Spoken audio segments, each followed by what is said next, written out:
हज़रत अब्दुर्रहमान बिन साबित रज़ियल्लाहु तआला अन्हु आप रिवायत करते हैं कि जब चार चीज़ों को लोग हलाल समझने लग जाएं, चार चीज़ों को लोग जायज़ समझने लग जाएं, तो फिर ऐसे लोग और ऐसी उम्मत,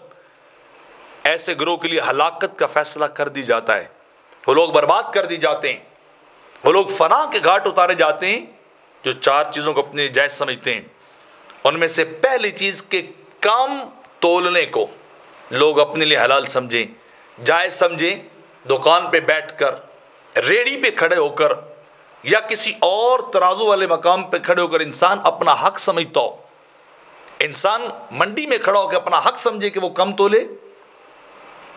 या नाप तोल में वो कमी बेशी करे, धोखाधड़ी करे, तो ये चीज़ अल्लाह के गज़ब और अजाब को दावत देती है।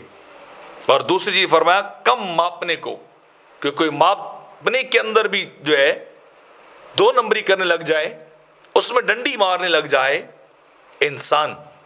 तो वो इंसान भी अल्लाह के अजाब का शिकार होता है। जैसे मेरे आका फरमाते हैं,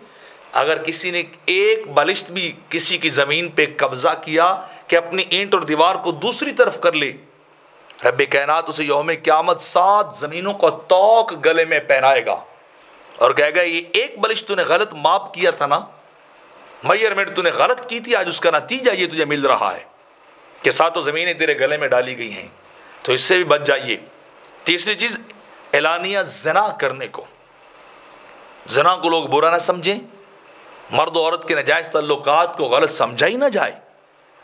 बल्कि उसे फ़ख्र या बयान किया जाए कि हमारा कितने मर्दों के साथ ताल्लुक़ है या हमारा कितनी औरतों के साथ ताल्लुक़ है। ये चीज़ भी आए तो अल्लाह गज़बनाक होता है। और चौथी चीज़ सूदखोरी, कि लोग सूद खाने लग जाएं। जैसे आजकल लोग नफ़े और प्रॉफिट के नाम पे कि हम तो प्रॉफिट ले रहे हैं जनाब, हम तो नफ़ा ले रहे हैं, हालांकि होता वो सूद है। जब ये चार चीज़ें जायज़ हो जाएं तो कौम के लिए तबाही और बर्बादी, इसका फैसला अल्लाह की बारगाह से हो जाता है।